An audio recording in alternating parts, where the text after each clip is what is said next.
Eu espero que o Senhor fale com você em uma medida extraordinária hoje. Eu espero que Ele toque naquele lugar onde nenhum ser humano pode tocar, só Ele. Porque ser humano nenhum pode entrar dentro da sua vida espiritual, emocional. Só Ele pode, é Ele que habita em você. E é Ele que vai falar com você neste lugar tão, talvez eu possa colocar milindre, né? Um lugar onde só Ele realmente pode acessar. Nós temos aqui nessa casa uma equipe de pastores de muita excelência, em uma única rede de apacentamento. Então você que está nos visitando, eu acredito que o Senhor vai direcionar você para um desses pastores, para uma célula, para você ter comunhão com a família Orvalho Santo. Esses pastores de excelência que nós formamos ao longo desses 14 anos, e temos formado outros, logo eu sei que outros pastores estarão sendo ordenados. Eu quero dizer para você que eles são representantes oficiais, meu e da minha esposa, assim como nós somos de Cristo.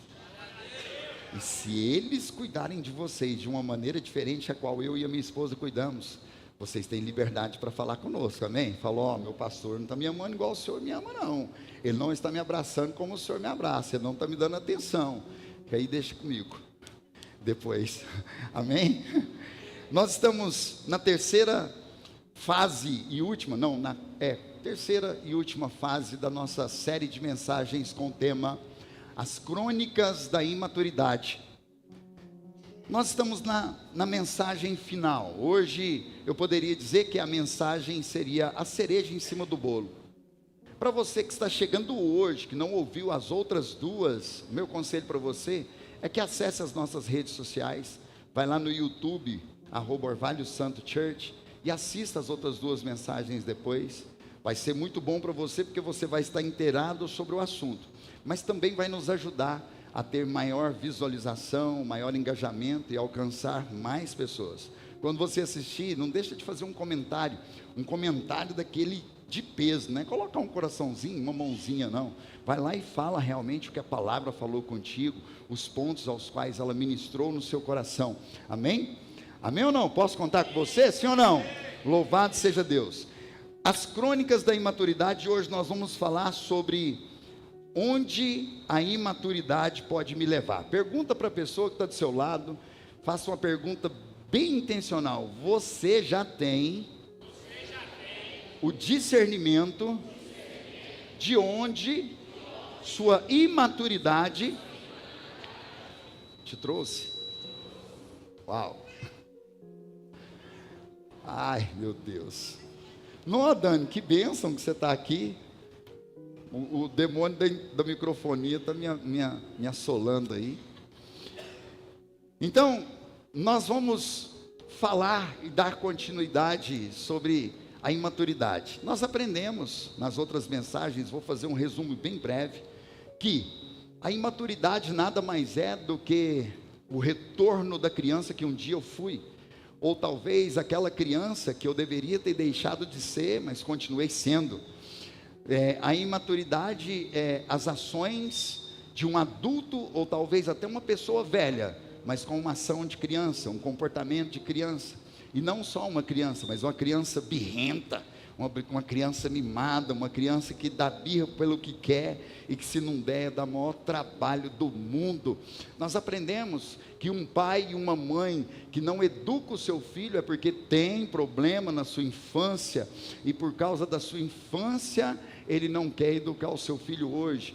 De trás, escondido por trás de uma frase: eu vou ser um pai diferente do que o meu foi, eu vou ser uma mãe diferente da que a minha mãe foi, e ela me bateu muito, e por isso hoje eu não bato. Só que se esquece, por ela ter te batido, ele ter te batido, ter te corrigido, você é homem, você é mulher, e agora você está criando um bebezão gigante que não cresce, que não tem discernimento, que não tem poder de decisão. Então é sobre esses assuntos que nós temos falado. Nós temos falado sobre líderes que deixam de ser estar sentado na sua cadeira de liderança para se tornar novamente uma ovelha, misturada ao seu rebanho em murmurações, em questionamentos, e aí a imaturidade tem te levado a algum lugar. E nesta manhã e também à noite nós vamos falar sobre este lugar, que a imaturidade nos leva, ou pode nos levar se não sairmos dela, se não tomarmos a decisão de nos tornar alguém maduro. Vira para a pessoa que está do seu lado e fala: e aí, irmão? Em que fase você está? De vez? Não, vamos lá. Você está verde? De vez? Ou maduro? Uau! Aplauda o Senhor por isso. Já se perguntou se o resultado que você não tem é condicionado à imaturidade que você ainda não venceu? Vou responder a pergunta. Já se perguntou se o resultado positivo que você não tem não é condicionado à imaturidade que você ainda não venceu? Você sabia que uma das maiores ou mais evidentes características de alguém que é imaturo é a insatisfação? Sim ou não? Quem é insatisfeito é imaturo? Não, quem é insatisfeito e não consegue vencer a sua insatisfação tendo uma conversa difícil com a sua insatisfação, é alguém imaturo. E normalmente você vai ver que o imaturo, ele é insatisfeito com vários assuntos, mas não tem coragem de sentar com nenhum para resolver. Aí ele fica andando emburrado para lá e para cá, e todo mundo perguntando: o que foi? O que está acontecendo? O que foi com você? Não, eu estou bem. Aí tem aquele que é mais chegado, né? Vamos falar, o irmão que é mais, o amigo que é mais chegado do que o irmão. Cheguei aí, eu estou vendo que você não está bem. É por causa daquilo, é por causa daquilo outro, é por causa daquilo outro. O amigo mais chegado do que o irmão é maduro e fala: rapaz, você tem que procurar essa pessoa para você resolver esse problema, essa insatisfação. Não, mas não muda, não adianta, não vai mudar. Esse é o imaturo. Conhece alguém assim? Meu Deus do céu. Esse é o imaturo. Ele é insatisfeito e prefere viver na sua insatisfação, ao invés de resolver o problema. Apóstolo, está falando da igreja? Também, mas eu estou falando de dentro da sua casa, eu estou falando no meio da sua parentela, eu estou falando no meio dos seus amigos, eu estou falando no meio do seu trabalho. O imaturo, ele é imaturo em qualquer ambiente que ele estiver. E nós vamos falar justamente sobre isso, o lugar em que a imaturidade nos leva. Nós aprendemos sobre o comportamento, e o nosso comportamento revela a maturidade ou a imaturidade. Nós aprendemos sobre ações, que também revelam as nossas maneiras, a nossa maneira de falar, e também as características que apresentamos na nossa infância e que não nos deixou até hoje. Com isso podemos perceber que o menino inconstante existe em cada um de nós.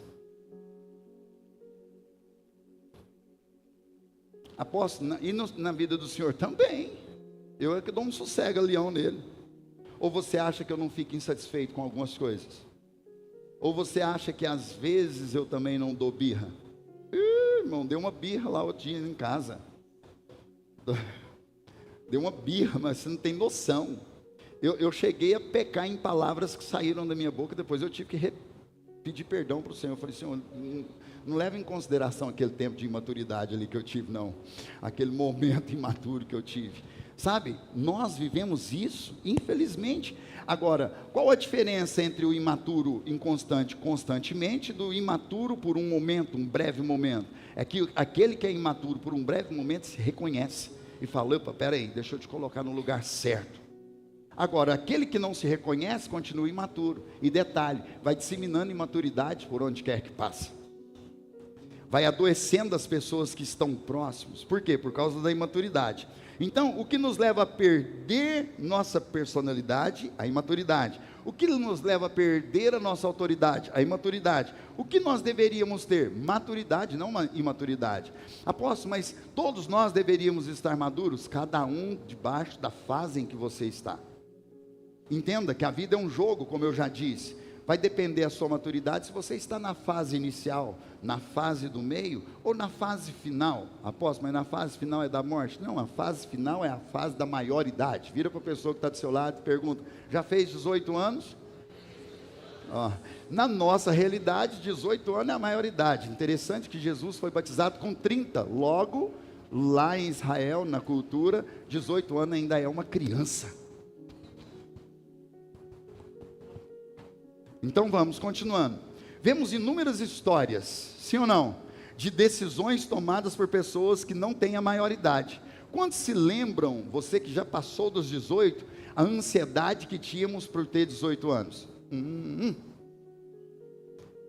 Irmão, você não tem noção os planos que eu fazia com 17. Você vai ver, falava para meu pai e para minha mãe.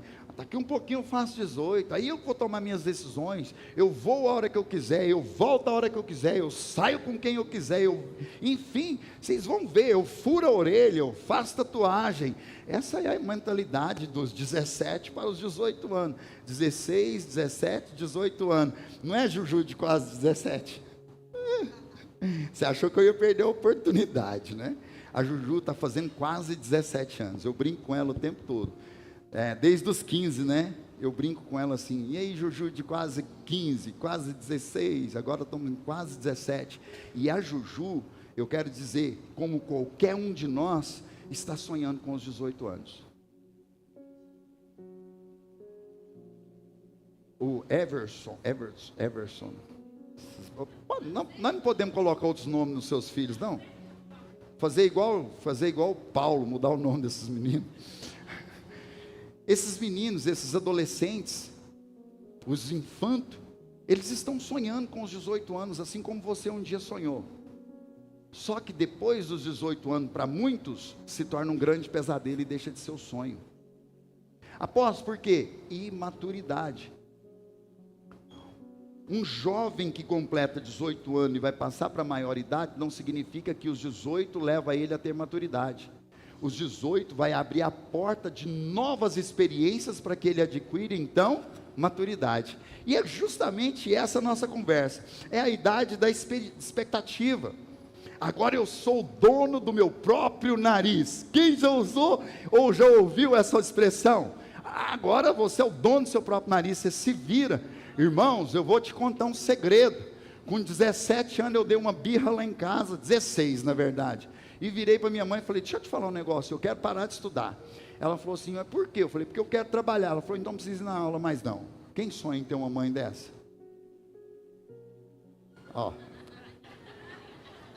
E no dia seguinte o senhor foi na aula, apóstolo? Não, eu parei. No dia seguinte eu não fui mais. E isso era mais ou menos ali uma quarta-feira, uma quinta-feira aproximadamente. Quando foi na segunda, o meu cunhado chegou e falou, vamos, Derson? Falei, vamos aonde, Jorge? Trabalhar. Você não parou de estudar para trabalhar? Sua mãe vai te colocar para trabalhar comigo, irmão. Você não tem noção, que vontade de voltar a estudar. Foi uma semana, eu dei febre, bolha nas mãos, caiu um pedaço do meu dedo, fundi numa laje, irmão.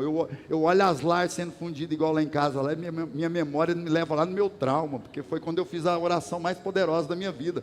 Eu ajoelhei e falei, Senhor, arruma outra coisa, essa aí eu não dou conta não. E não voltei lá mais não, irmão. Você pensa, eu pedi conta, uma semana de serviço. Mas a imaturidade nos leva a tomar essas decisões. Eu paro com aquilo que me dá um futuro para me tornar um escravo. Você pode anotar isso aí, por favor? A imaturidade faz eu interromper o meu futuro para me tornar um escravo. A imaturidade interrompe o que o Senhor tem para nós como vida. Nessa idade que muitos já estão formados, ou terminando a sua formação, é nessa idade de 16, 17, 18 anos que nós escolhemos a profissão, que antigamente, na minha época, seria a profissão da vida. Agora hoje não, hoje você tranca a faculdade, sim ou não? Você começa a profissão da sua vida, mas você descobre que a prova é difícil, você tranca, começa outra que vai ser da sua vida, você tranca outra vez, e de repente você está com 3 formações inacabadas por imaturidade. Mas tem aquele que se forma, sim ou não? Quantos aqui são formados já, irmãos? Levante sua mão aí, por favor. Tem, 1, 2, 3, 4, 5, 6, graças a Deus nós temos um número, né, de formados. Nós vamos ter que orar por isso aqui, vai precisar melhorar essa situação. Nós estamos com menos de 10% do público hoje, né, das ovelhas hoje. Tem aquele que se forma, e porque é formado, ou terminou de formar, se tornou maduro? Claro que não. O saber não te traz maturidade. Apóstolo, o que o senhor está dizendo? Não é a escola que vai te amadurecer. A escola vai te dar o saber de executar uma profissão. Outra vez a vida também te dá uma profissão. Tantas outras pessoas aqui têm pela escola da vida suas profissões e são muito bons profissionais. Mas não quer dizer que você pegou o seu diploma, que você agora é alguém maduro. Minha esposa formou-se o ano passado em RH, Recursos Humanos. Você acha mesmo que quando ela pegou o diploma, tirou aquela fotinha com aquele funil, que o diploma não estava lá, ele chegou na internet, depois eu acho isso um absurdo? Eu preciso desabafar. Você abre aquele canudinho pensando que você vai ver aquele diploma, sim ou não? Tem nada lá dentro. Ainda tem que devolver o canudo. O canudo não vem nem o canudo nem o chapéu. Mas você acha que quando ela formou, ela tem maturidade na profissão? Não. Ela é alguém formada que precisa desenvolver-se na profissão para se tornar alguém maduro naquele assunto. Ela vai precisar das experiências da vida das pessoas que vão estar com ela nesse mesmo percurso para se tornar maduro. Apóstolo, por que eu não me amadureço em algumas situações? Porque você despede a pessoa que está do seu lado para te tornar maduro. Porque quem vai te tornar maduro te espreme. É como o ferro afia o ferro, o homem afia o homem. Mas eu não quero ficar do lado de quem me afia, eu quero ficar do lado de quem me bajula. E os bajuladores são imaturos e geram imaturidades também. Ah, meu Deus do céu. Você que está nos visitando, seja muito bem-vindos. Nós somos uma igreja bíblica que te espreme. Aleluia. Mas não, então tá, não se engane, a formação não torna ninguém maduro. A verdade é que o inteligente nem sempre é maduro. O inteligente nem sempre venceu a imaturidade. Nós vamos ver que o saber não capacita ninguém para a vida. Ah, apóstolo, eu quero fazer teologia. Quem te disse que teologia vai te ensinar a cuidar de pessoas?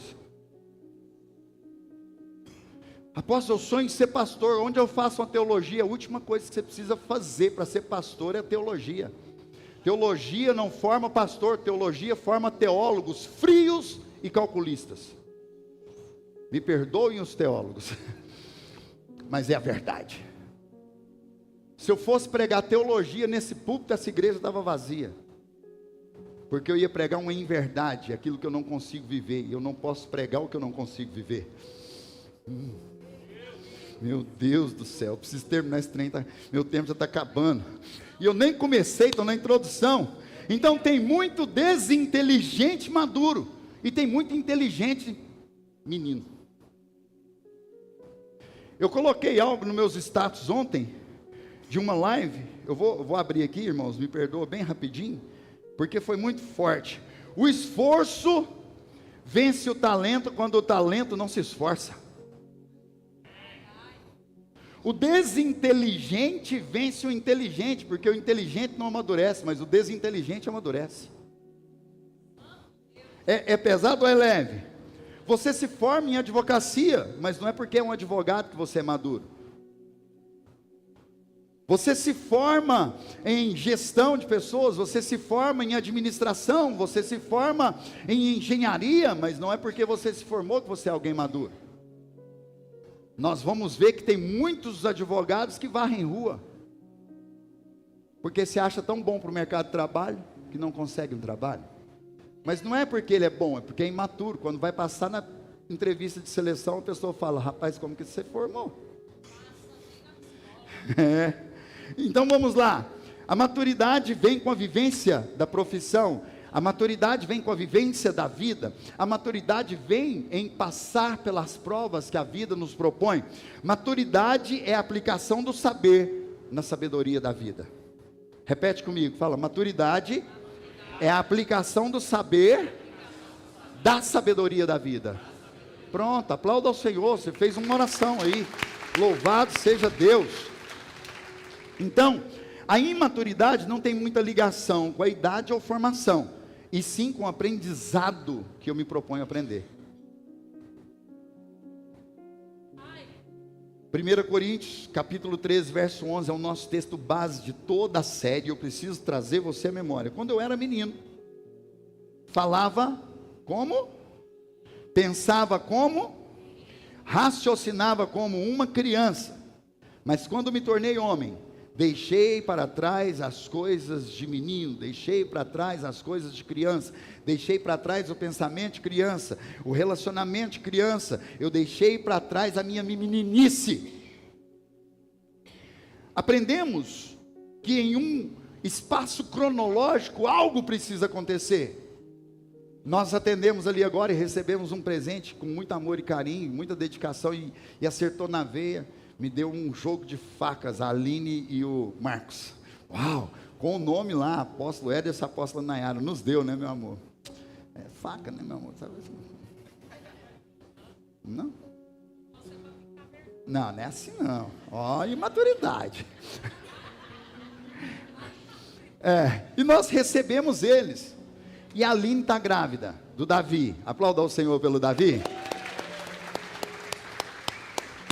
Qual a linguagem que o Davi, nascendo, vai ter? Choro. Ele é um recém-nascido, ele ainda não é nem uma criança. Todas as vezes que o Davi estiver insatisfeito, todas as vezes que o Davi tiver fome, todas as vezes que o Davi estiver sentindo dor, ele vai chorar. Você acredita que tem nego velho, mulher velha, que quando sente uma dor só chora? Você acredita que quando está com fome chora? Você acredita que quando está insatisfeito chora? Você acredita que quando o discipulador chama atenção chora? Por quê? É um recém-nascido ainda. Meu Deus do céu. Então, Paulo está dizendo que cronologicamente um tempo ele foi um menino, mas esse menino precisou morrer por quando ele se tornou um homem. Cronologicamente, de criança a homem, ele viveu situações que o levou e o tornou um homem maduro. Apóstolo, por que não sou um homem maduro, uma mulher madura? Porque cronologicamente você pulou algumas fases da sua vida, e foram aquelas que foram difíceis de resolver.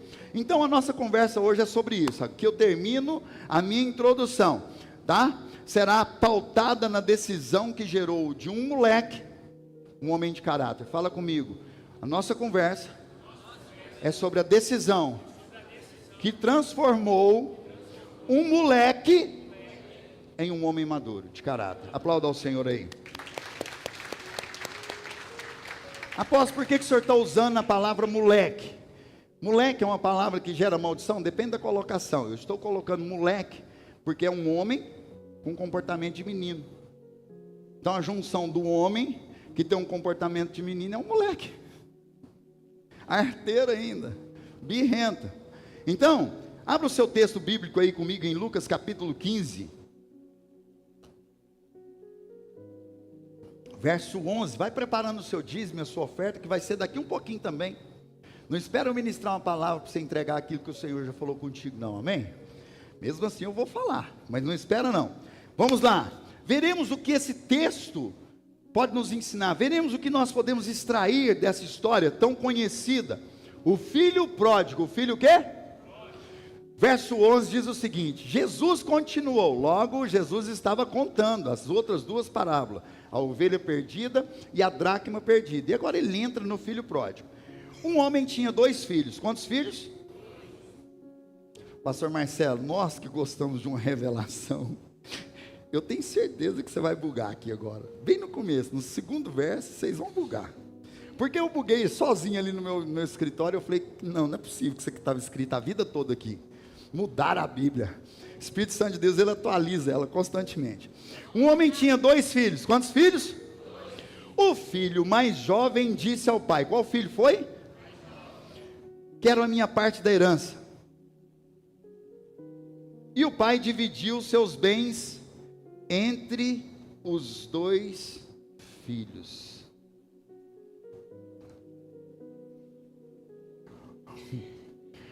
Agora você pensa, lá no final o outro filho reclama, agora você vai chegar lá.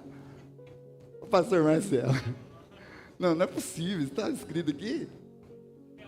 Não estava. Ele repartiu em 3 partes tudo que ele tinha, o pai.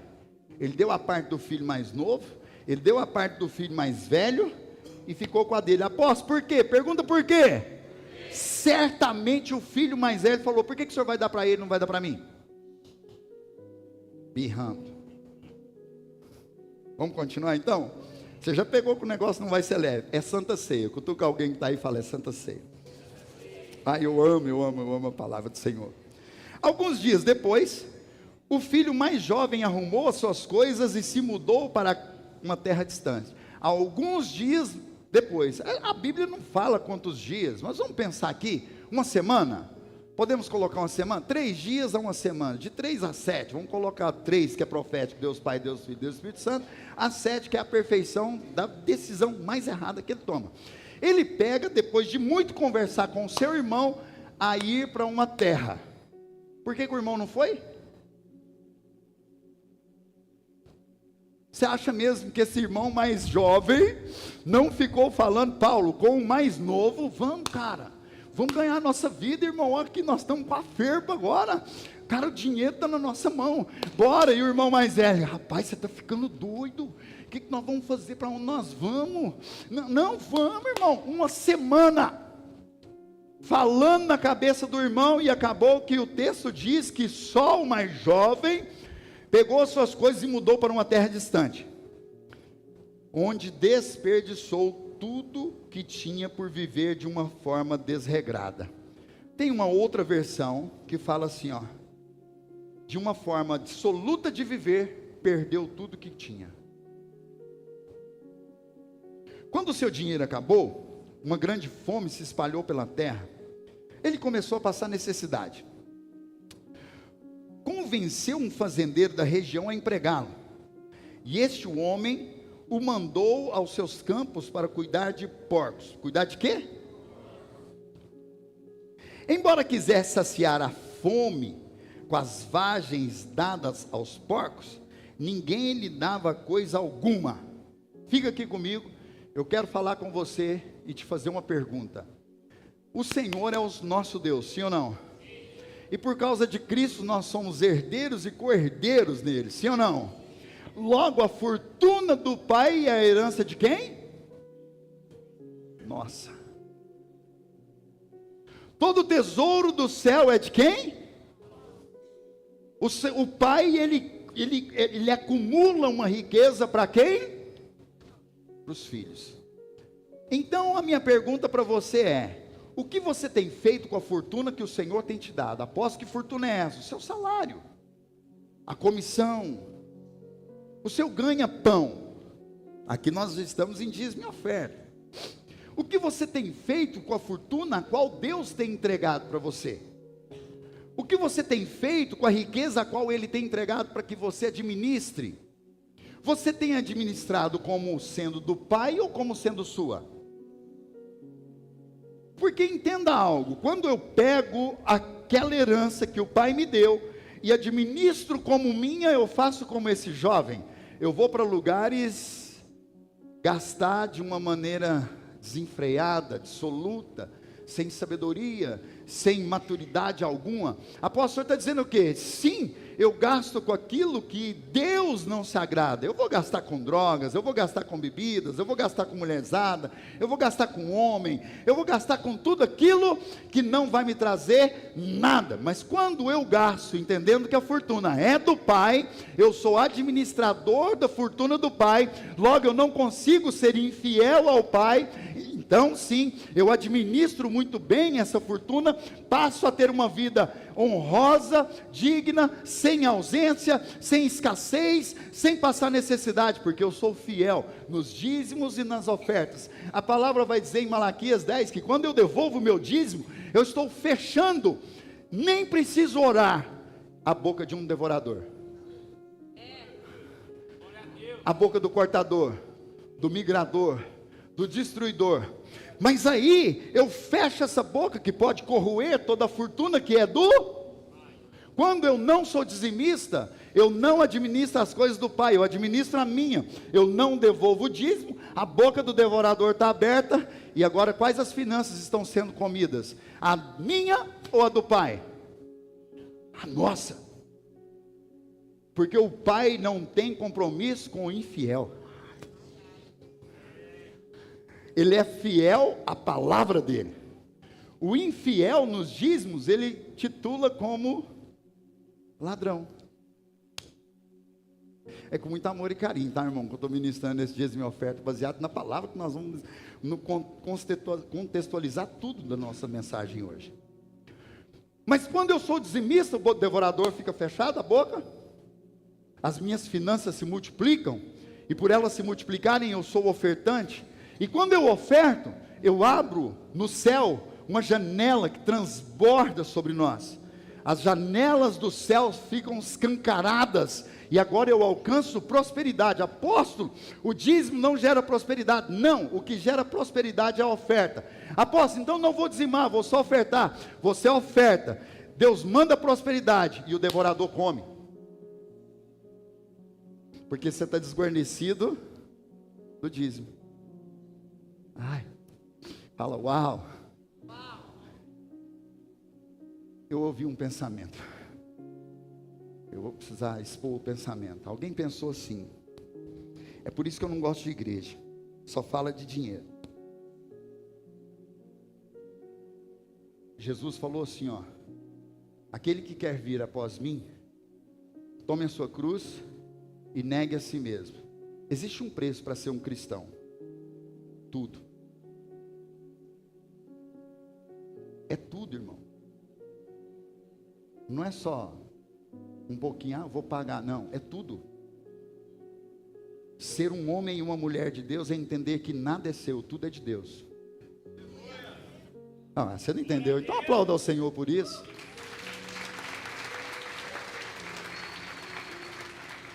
Então eu sou dizimista, eu fecho a boca do devorador. Eu sou ofertante, eu escancar as janelas do céu. E logo, se eu sou primiciante, os meus celeiros e os meus lagares serão transbordados, porque fala de dentro da minha casa. O texto bíblico fala que a única maneira dos celeiros da minha casa ser transbordante, Provérbios capítulo 3, verso 9, você precisa entregar as primícias de tudo que você tem, para que os seus celeiros e os seus lagares sejam transbordantes. Apóstolo, o que é um celeiro e um lagar transbordante? Arroz, feijão e carne? Não. Arroz, feijão, carne, peixe, fruta, legumes, salada, sobremesa, sorvete, tudo, irmão, que você tem vontade de comer, precisa estar dentro da sua geladeira, mas você vai alcançar isso quando você aprender a ser primiciante. Do contrário, você vai ter aquilo que é necessário só para você viver. Dá um sorriso aí, você está ficando tenso. Sorri para quem está perto de você e fala assim: irmão, é a hora de nós ofertarmos e dizimarmos em nome de Jesus. Aleluia. Esse é o momento, e com alegria. A Bíblia diz que é com alegria, como propôs Deus em seu coração. Está aqui os nossos canais de Pix. Nós temos ainda as máquinas de cartão que está com o pastor Edmildo, com o pastor Werley. E nós temos os envelopes. Se você precisar, levante a sua mão, um dos nossos colaboradores leva um envelope para você. Aleluia. Glória a Deus. O Senhor é bom em todo o tempo.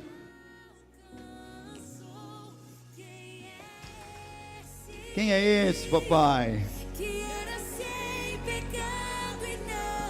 Fabrício, esse repertório de hoje foi do céu, hein? Meu Deus do céu. Essa última medley ali, tô aqui, ó, nadando nos céus abertos com aquele louvor. É bom demais quando os céus estão rasgados, irmão, para você ministrar uma palavra. Aleluia. Quando você vai ofertando, dizimando, permita-me fazer a oração por você. Papai, nós aprendemos uma lição tão poderosa agora, que a imaturidade nos leva a ser infiel, que a imaturidade nos leva a ter dó do dinheiro que entregamos na igreja, e por isso, Senhor, nós vivemos numa escassez sem fim. Por isso, Senhor, nós vivemos 30 dias do mês, e quando termina, Senhor, é só para pagar as contas, e não sobra nada, Pai. Eu olho lá na minha conta e falo: meu Deus, agora só daqui 30 dias para pegar de novo, Senhor. Mas não, é para aqueles que trabalham diariamente também, já pega o dinheiro e já passa para o credor, Pai. Senhor, nós precisamos aprender, Senhor, a Tua palavra e vivê-la, porque para ter uma vida farta, nós precisamos praticar 3 princípios 3 ordenanças: o dízimo, a oferta e a primícia, Pai. Então nos ajude, Senhor, a fechar a boca do devorador com a nossa fidelidade. Nos ajude, Senhor, a abrir as comportas do céu, Senhor, com a nossa oferta. Ajude-nos, Senhor, a encher os nossos celeiros, Pai, com as nossas primícias, Senhor, em nome de Jesus. Eu apresento aqui, Senhor, a fidelidade, a oferta e a primícia dos seus filhos, para que o Senhor venha, Senhor, cumprir na vida deles, conforme a tua palavra, a qual o Senhor é fiel e fidedigno para cumprir, Senhor, em nome de Jesus. E você que pode, aplauda ao Senhor bem forte aí. Aleluia. Você recebe essa palavra? Amém? Glória a Deus. Podemos continuar então? De onde paramos? O texto diz assim, ó: quando finalmente cai em si. Eu gosto da palavra finalmente. Sabe por quê? Porque ela me dá uma proporção de tempo. Ele não ficou 2 dias só cuidando de porcos. Ele não caiu em si tão rápido. Você já viu alguém que apronta cair em si rápido, irmão? Você já viu alguém que peca se arrepender no outro dia assim, instantaneamente? Você já viu? Fala sério. De verdade. Depende do nível da maturidade, né? Mas esse menino que era imaturo, porque ele pediu algo aqui que nós vamos aprender, que não era nem tempo. Finalmente, depois de muito sofrer, de muito cuidar de porcos, de muito viver uma porcaria de vida por causa dos porcos que ele cuidava, finalmente ele cai em si. E disse: até os empregados do meu pai têm comida de sobra. Tem comida de quê? Irmãos, ele não foi agora olhar a vida que ele tinha como filho. Ele foi olhar a vida daqueles que trabalhavam para o pai. Ele não fez uma comparação, não gosto dessa palavra, mas vamos usá-la aqui. Ele não fez Ele não fez uma coligação, obrigado meu amor, sobre a vida de filho que ele tinha lá com a vida de outro filho. Não, ele fez uma coligação da vida que ele estava vivendo como trabalhador e os trabalhadores do pai dele. Só que quando ele faz isso, quando ele finalmente cai em si, ele já tinha comido a comida dos porcos. Apóstolo, mas a Bíblia vai dizer que quando ele sentiu vontade, irmão, deixa eu te falar, ele já tinha comido, não uma ou outra vez, não suportando, e ele estava agora sentindo vontade de novo. E é por isso que eu te digo que pregar teologia para uma igreja é complicado, porque teologicamente dizendo, ele já tinha comido muita comida de porcos, ele já tinha comido muita lavagem. Hoje em dia é difícil sentir um cheiro de lavagem, sim ou não? Normalmente quando a gente vai na roça, que alguém cuida de porcos, mas eu quero trazer à memória o cheirinho da lavagem. Você põe comida no seu lixo ontem, e 5 horas da tarde do outro dia você chega ali, lavagem. Eu estava comendo isso aí. Eu lembro quando a minha mãe cuidava de porcos, que ela fazia eu carregar lavagem para os porcos, num balde, pesada, que o trem balançava, saía caindo no caminho. O lixeiro dia derrubou, não foi, meu amor? Uma comida no asfalto. Eu falei, meu Deus do céu, na hora eu me lembrei, porque é um cheiro que impregna nas suas narinas, e aquela lavagem borbulha, aquelas bolhas que fazem assim. Apóstolo, por que o senhor está com essa riqueza de detalhes? Para você entender aonde a imaturidade pode te levar. Esse é o nosso tema. Comer lavagem é uma porcaria de vida. Vamos continuar então? Até os empregados do meu pai têm comida de sobra, e eu estou aqui, morrendo de fome. Vou retornar para a casa do meu pai e dizer: pai, pequei contra os céus e contra o Senhor, e não sou digno de ser chamado seu filho. Por favor, presta atenção nessa frase. Agora, depois do ponto, ele diz assim, ó: por favor, trate-me como um dos seus empregados. Então, voltou para a casa do seu pai. Entenda, ele estava ensaiando como seria a chegada dele. Porque quando a gente está no erro, quando a gente está no pecado, e a gente planeja uma conversa, irmão, você fica na frente do espelho ensaiando aquele troço. Você não dorme ensaiando aquela conversa. E é interessante que todas as vezes que acontece, porque nem tantas acontecem, mas quando acontece é completamente diferente do que aquilo que a gente ensaiou. Não é?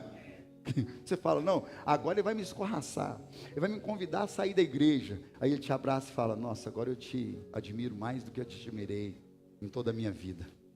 Eu quero você no meu time. Então voltou para a casa de seu pai. Quando ele ainda estava longe, seu pai o viu, cheio de compaixão, correu para o filho, abraçou e o beijou. Você acha que o filho esperava isso? Não, irmão. O filho esperava o pai já arrancando o cinto. O filho esperava o pai descer a lenha. Do contrário, ainda longe, antes de chegar, o pai sai correndo e vai de encontro a ele. Meu Deus do céu. Ele abraça, ele beija, e o filho diz o que tinha ensaiado. Note, pai, pequei contra os céus e contra o Senhor, e não sou mais digno de ser chamado seu filho. O pai, para, por favor. O pai interrompe, ele não termina a frase que eu pedi para você se lembrar. Porque ele ia falar assim, me recebe como empregado. E o pai falou assim, para, eu não preciso ouvir o resto. Olha o que o pai diz. No entanto, disse aos seus servos, depressa, tragam a melhor roupa da casa, e vistam nele, coloquem nele um anel no dedo, e sandálias nos seus pés. Aplauda ao Senhor por essa recepção. Ei! Meu Deus! Matem o novilho mais gordo, faremos um banquete e celebraremos, pois este meu filho que estava morto e voltou à vida, estava perdido e agora foi achado, e começaram a festejar. Enquanto isso, o filho mais velho trabalhava no campo. Na volta para casa, viu música e dança, e perguntou a um dos servos o que estava acontecendo. E o servo respondeu, seu irmão voltou, cara. Uau! E você acredita que seu irmão não estava morto? Ele voltou. Ele estava vivo, irmão. Ele voltou. Pois ele voltou e são e salvo. Ele não está machucado, ele não está doente, ele está são, ele está um pouquinho mais magro, mas ele está vivo. E o irmão mais velho se irou e não quis entrar. Maduro ou imaturo? Imaturo. O filho mais velho é mais imaturo do que o filho mais jovem que foi ganhar a vida. Porque o filho mais velho também tinha parte da herança dele, mas continuou debaixo da asa do pai. Só que não é, apóstolo, então eu tinha que sair da asa do pai. Não é estar debaixo da asa do pai, é como eu estou debaixo da asa do pai. Porque, pense comigo, o pai vira para ele, daqui um pouquinho nós vamos ler, nós temos que celebrar, meu filho. Não tem que celebrar nada, o senhor nunca me deu nada. Espera aí, ele não deu a mesma parte? A mesma quantia? E o pai ainda vira para ele, mas tudo que eu tenho, ainda é teu. A terceira parte que eu fiquei, eu vou de novo repartir com vocês dois, são suas. Meu Deus. Mas o imaturo é ingrato. O imaturo não consegue desfrutar do pai dentro da casa. O imaturo está dentro da... Você pode ser explícito aqui, sem filtro. O imaturo está dentro da igreja, insatisfeito com tudo e todos. O imaturo está dentro da igreja, insatisfeito com o líder de célula. Em vez de ajudar o líder de célula a crescer, quer passar a perna do líder de célula para tomar a célula. Aqui não, irmão, lá fora. Não vai acontecer líder de célula aqui desse jeito. Ou você honra o seu líder, ou você nunca vai liderar.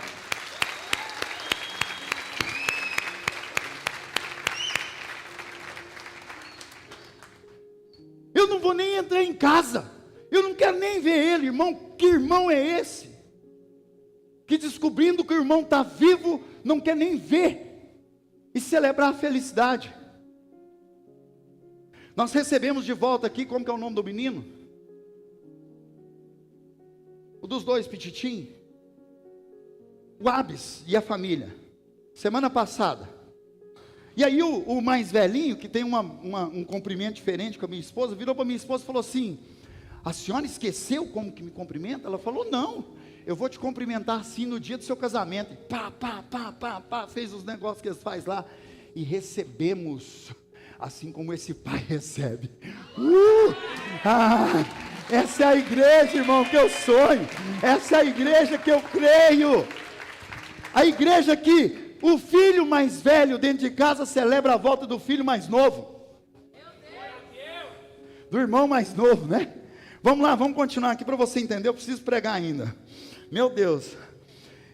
Matem um novilho gordo.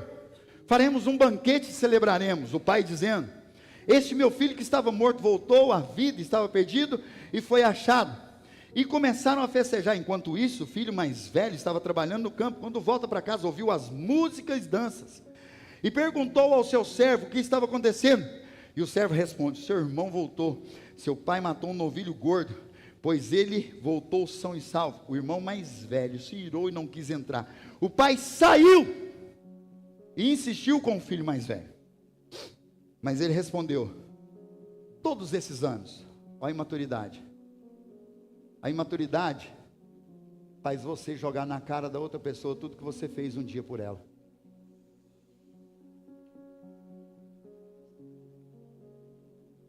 Todos esses anos eu tenho trabalhado como um escravo para o Senhor e nunca recusei a obedecer às suas ordens. E o Senhor nunca me deu nenhum cabrito para eu festejar com os meus amigos. Que amigos? Mas quando esse seu filho volta, depois de desperdiçar o dinheiro com prostitutas, o Senhor comemora matando um novilho. O pai respondeu: meu filho, você está sempre comigo, e tudo que eu tenho é teu. Meu filho, você está sempre comigo, e nunca percebeu o quanto eu te amo. Meu filho, você está sempre comigo, e nunca percebeu que o que eu quero de você não é que você sirva lá fora, mas esteja comigo. Meu filho, você está sempre comigo, mas não me conhece, ao ponto de saber que como eu faço pelo seu irmão, eu faria por você também. Meu filho, você está comigo, porque quando ele quis te levar, você não quis, você preferiu ficar. Meu filho, lembre-se, o mesmo dinheiro que eu dei para ele, eu dei para você, mas você continuou aqui.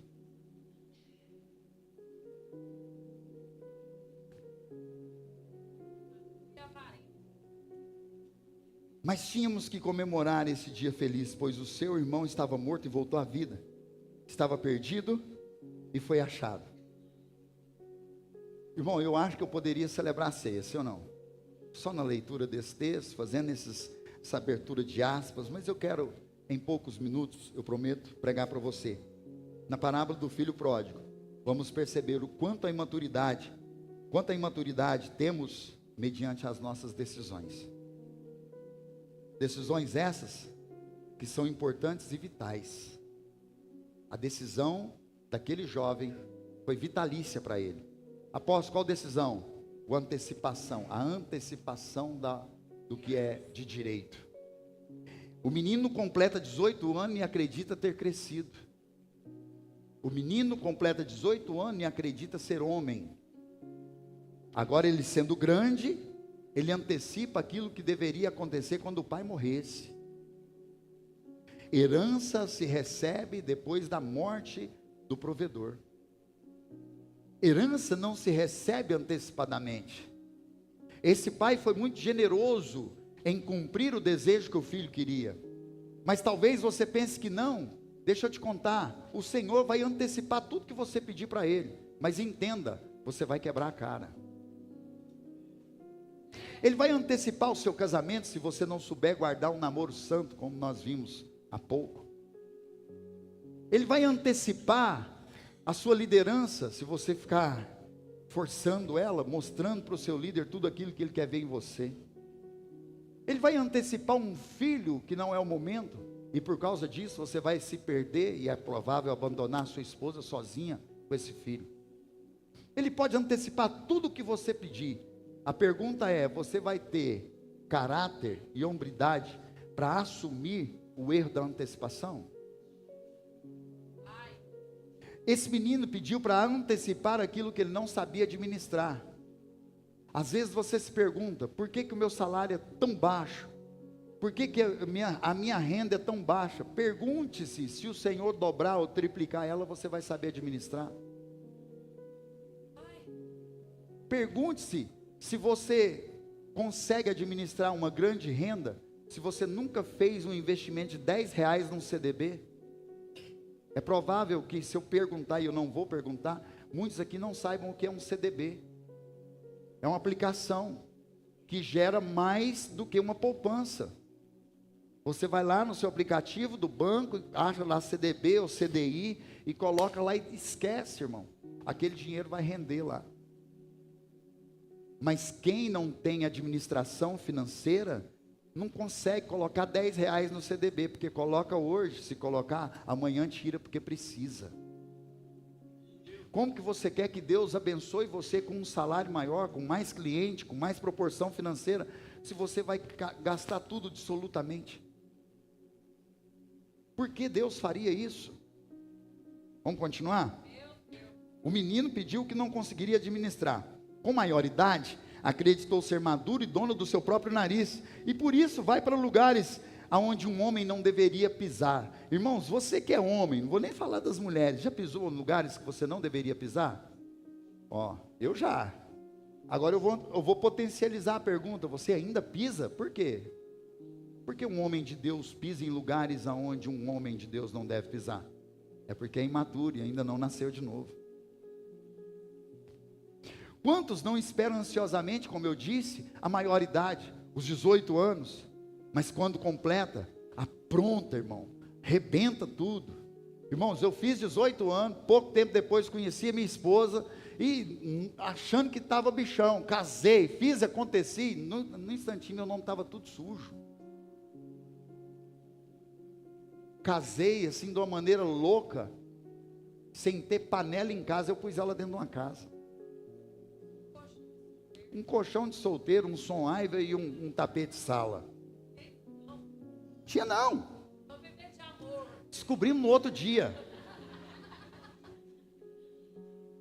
Aí o propósito do homem fazer a mulher mais feliz do mundo começa errado por aqui, porque quer casar, mas não faz ideia do que é um casamento.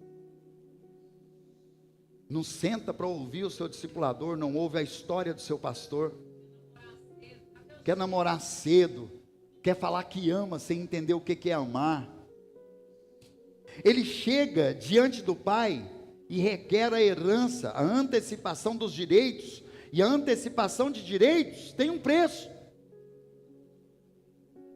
pois a herança exige a morte de alguém. O pai entrega, irmão, a herança.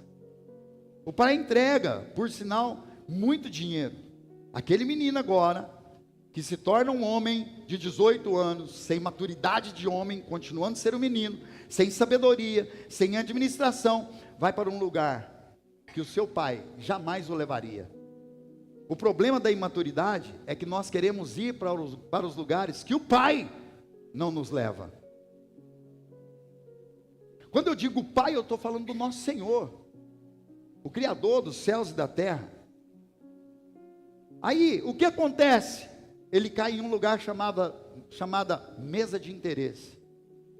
Você conhece a história? Ele vai para um prostíbulo, para um bar. O irmão dele fala, gastou tudo com prostituta. Por que o irmão dele falou isso? O irmão dele não tinha entrado em casa para conversar com ele. É porque a notícia já tinha corrido. O servo, o texto bíblico diz que o servo só falou a parte boa, mas a fofoca já tinha corrido, gastou tudo com prostituta, bebeu tudo, fez tudo que poderia, está mexendo com droga, tá aí, vamos trazer para hoje. Comprou um carro Finan.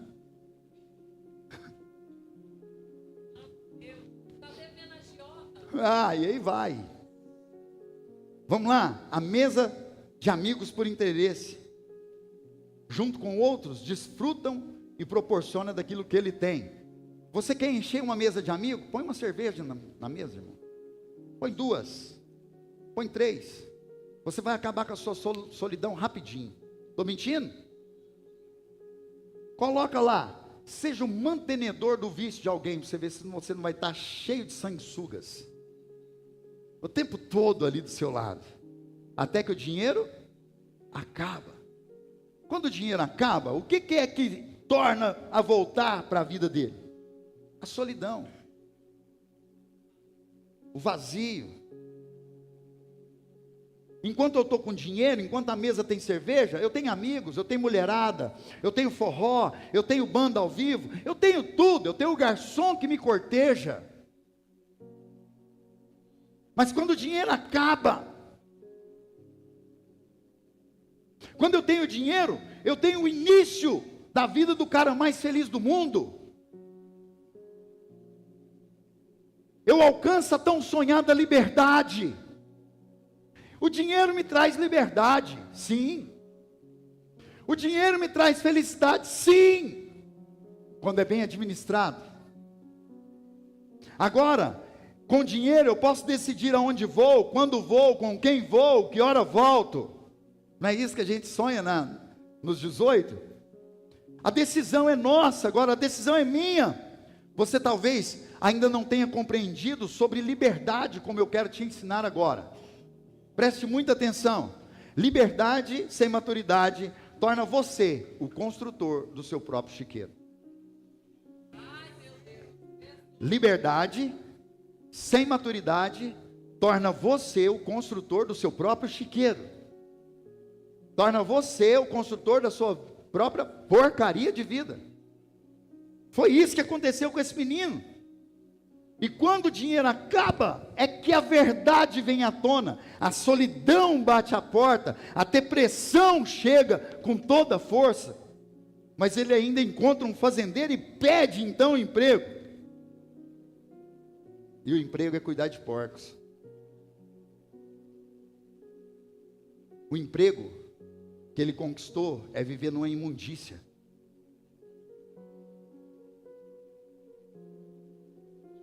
O emprego que ele conquistou não tinha salário, tinha esmola. O emprego que ele conquistou, irmão, levanta a mão aqui quem queria. Se eu fizer uma pergunta bem profunda aqui, quantos já viveram essa vida? Não, levanta sua mão. Quase, pastor. Eu já vivi. Eu já cuidei de porcos, literalmente. E já estive no meio de chiqueiros. Eu já sentei numa mesa de boteco e falei para o dono do bar: coloca a caixa aqui para nós não errarmos na conta. Hoje o negócio vai estralar e é por minha conta aqui. Ih, irmão, você não sabe o tanto de... Saí depois de um dia arduoso de um barbeiro. Quem é barbeiro sabe o que é um sábado. Um dia de sábado de começo de mês, atendi cerca de 78 clientes. Nem sei quantos serviços. E o último cliente falou: vamos jogar uma sinuca? Eu falei: bora. Irmão, eu joguei sinuca até a metade da noite, porque o dinheiro acabou. Perdi tudo. Perdi tudo em aposta. E saí sem ficar tonto, porque eu não estava apostando cerveja. Eu estava comprando cerveja, mas empolgado com o jogo, perdendo dinheiro. E o amigo, ficou aonde? Ficou junto no mesmo lugar que o dinheiro foi embora. Fui embora sozinho, cheguei em casa sem dinheiro e ainda tive que enfrentar a esposa contando inverdades. É por isso que quando a gente é imaturo, não temos o trabalho do nosso sonho. Existe um dito que é melhor você fazer o que gosta do que trabalhar. Porque quando você trabalha no que gosta, o salário é apenas uma recompensa. Tendo ou não uma paga, você está satisfeito. Mas a maioria de nós não estamos trabalhando no que gostamos. Por quê? Por imaturidade das decisões tomadas como menino, quando deveríamos ser homens e mulheres. Naquela porcaria de vida, não vê nenhuma saída. Quando ele abre os olhos, um pensamento: o filho do dono no meio dos porcos. Eu quero que você guarde isso, porque nós somos filhos do dono do ouro e da prata, nós somos filhos do Criador dos céus e da terra, e mesmo sendo filhos, as nossas decisões nos colocam no meio de porcos. Filhos do dono no meio dos porcos.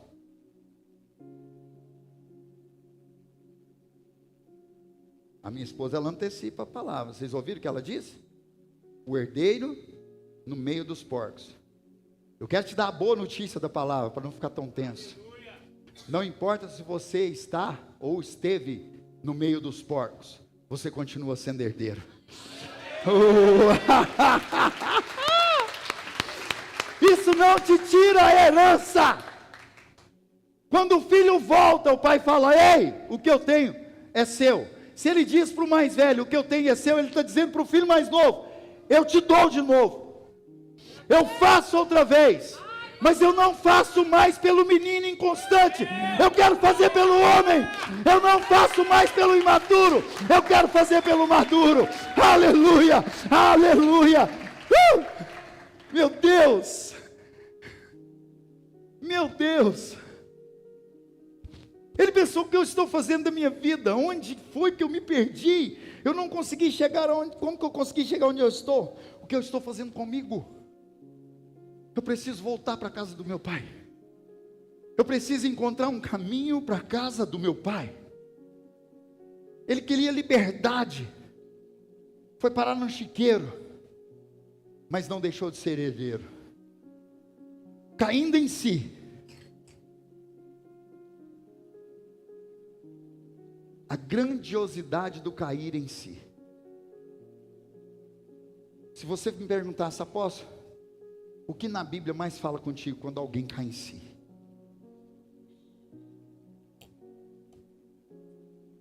Quando eu caio em si, quando eu vejo alguém caindo em si, é poderoso demais. Quando alguém cai em si, ele nunca mais negocia o que ele um dia perdeu. Quando alguém cai em si, ele cai na maturidade. Um menino arrogante, prepotente, cheio de si foi embora, mas retorna um homem, irmão. Retorna um homem que aprendeu a ser homem com as dores da vida. Eu voltarei para a casa do meu pai. Eu vou chegar lá e vou dizer: pai, eu cometi o maior erro da minha vida. Esse menino agora chega com a conversa de homem. Pai, eu estou aqui para enfrentar a conversa mais difícil da minha vida. Me recebe de volta. Me recebe de volta, papai. Só que olha o que o pai faz.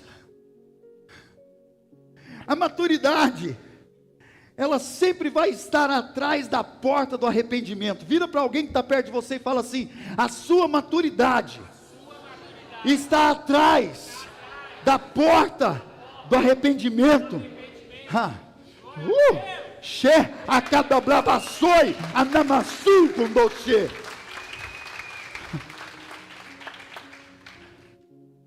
Eu preciso cair em mim mesmo, eu preciso cair em si, e reconhecer os erros e me arrepender deles. Apocalipse capítulo 3 vai dizer: lembra-te onde você caiu.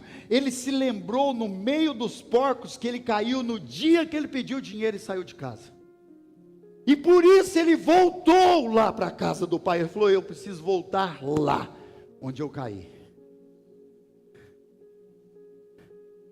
Aquele jovem adquiriu maturidade, visão correta do mundo, na dor, nas pancadas da vida, quando o dinheiro se foi com as festas, quando os abandonos voltaram, quando a angústia voltou, as traições voltaram, na solidão e nos solavancos produzidos pelos interesseiros, ele se tornou um homem. Chora, irmão. Chora quando alguém te trair e perde a oportunidade de crescer.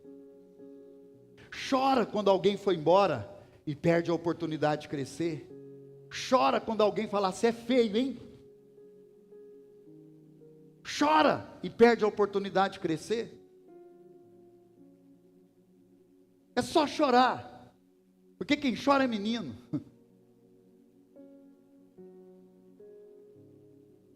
Quando ele retorna, ele não retorna mais o mesmo. Quando o pai o vê, ele corre e abraça. E o filho diz assim: pequei contra os céus e a terra. E o Senhor e não sou mais digno de ser chamado teu filho. Ele é interrompido, e o pai fala assim, ó, peguem depressa, vamos trocar as vestes dele, porque ele não é mais menino para vestir a roupa que ele está vestindo.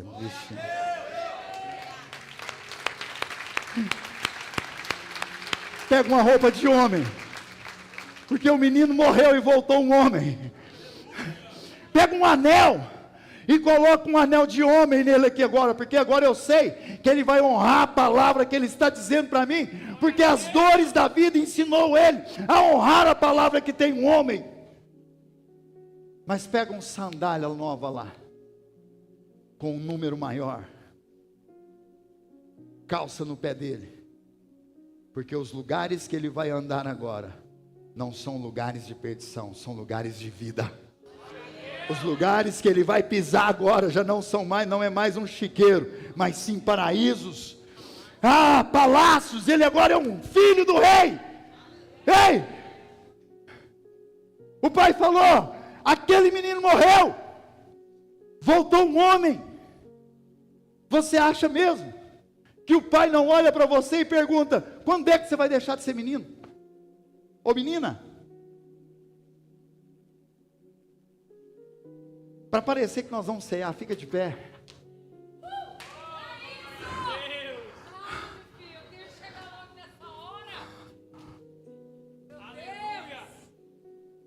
Pode vir aqui à frente que eles vão ceiar, vão partilhar a ceia.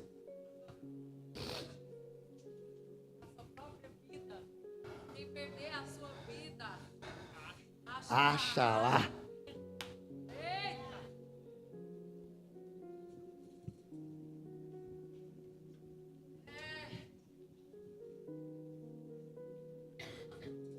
Apóstolo e o filho mais velho continuou sendo um menino perdido dentro da casa do pai. Eu queria, irmãos, que a Bíblia relatasse um pouquinho mais para frente o que houve com o filho mais velho. Eu queria. Só que você não vai ver na Bíblia o nome daquele que desiste e não cresce. Após o filho mais velho continuou birrento, continuou tendo ciúme do filho mais novo, continuou não tendo o mais novo como irmão. Lembra de José? Quando os irmãos mais velhos viram onde José estava, o que aconteceu? Temeram. Agora ele vai acabar conosco, ele vai se vingar, porque o coração do imaturo se vinga quando tem oportunidade e acredita que outros vão se vingar dele. é bem provável que o mais velho tenha ido embora. Bem provável que o mais velho tenha ido embora, minha esposa está dizendo. É Santa Ceia da última mensagem sobre maturidade. Uma mensagem que é realmente para te chocar. Uma mensagem que realmente é para te doer, assim como dói em mim.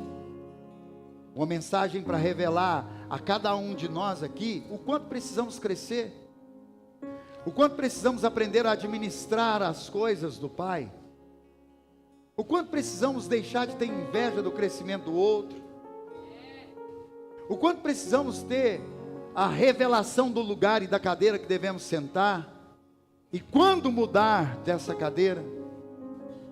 Essa série de mensagens sobre maturidade foi para transformar uma igreja menina em uma igreja sadia, de homens e mulheres de Deus. Essa série de mensagens foi para deixar nós mesmos abalados. Hebreus vai dizer que o Senhor, em tempo oportuno, Ele vai abalar o que é abalável para ficar apenas os inabaláveis. Quantos de nós, irmãos, pelos percursos da vida não somos abalados? Quantos de nós não corremos de uma conversa difícil? Quantos de nós não perguntamos nem sobre o feedback daquilo que você mesmo pediu para que o outro fizesse? Corremos de feedback.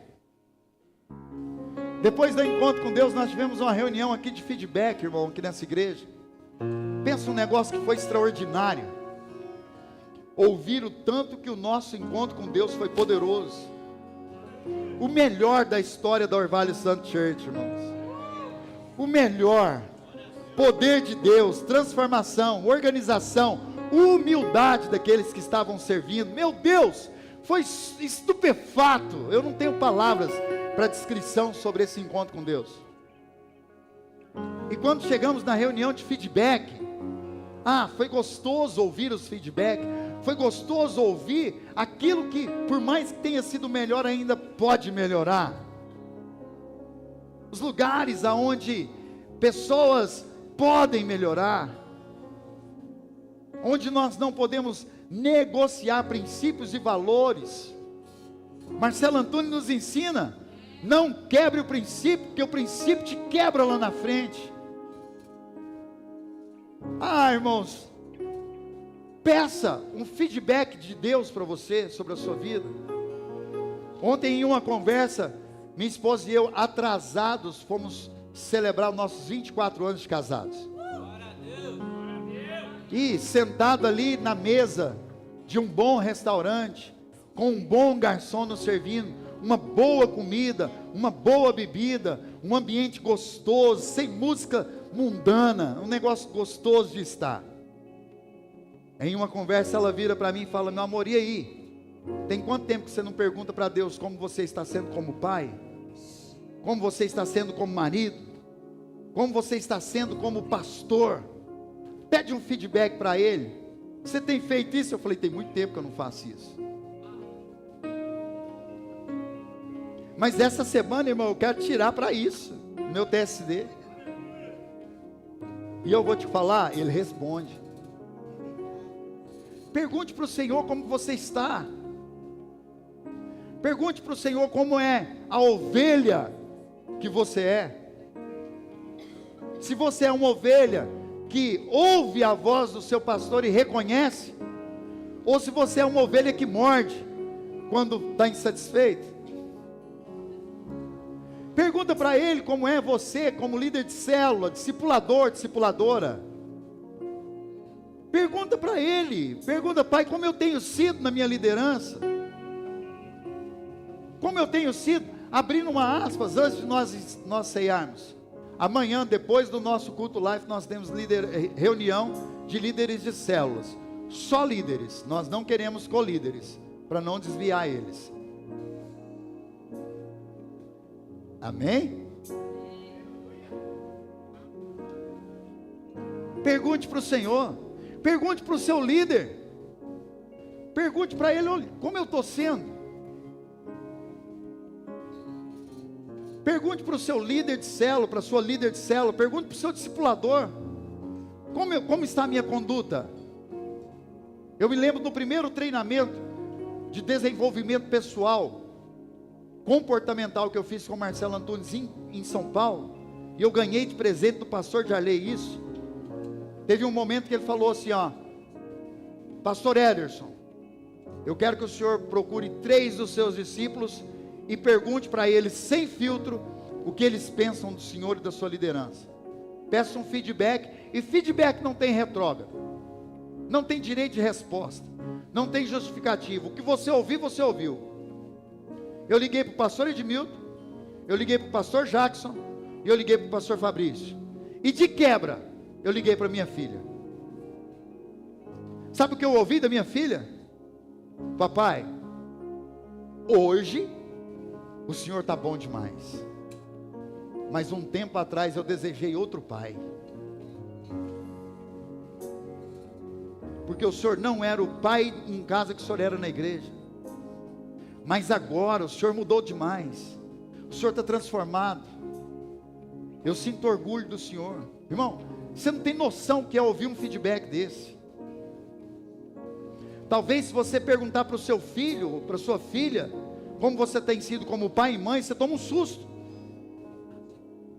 Você acha que você está arrasando, dona do seu nariz, você está fracassando e muito. É bem provável que você está fazendo no seu filho aquilo que você se tornou por causa das dores do seu pai e da sua mãe. É bem provável você descobrir que o seu hálito está sendo um vômito. É bem provável você descobrir que você colocou seu filho numa gaiola e não sabe.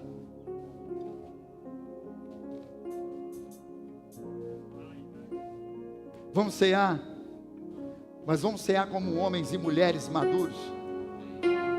Vamos cear como homens e mulheres de Deus. Vamos cear, porque já nos reconciliamos com o Pai. Nós já voltamos para a casa do Pai.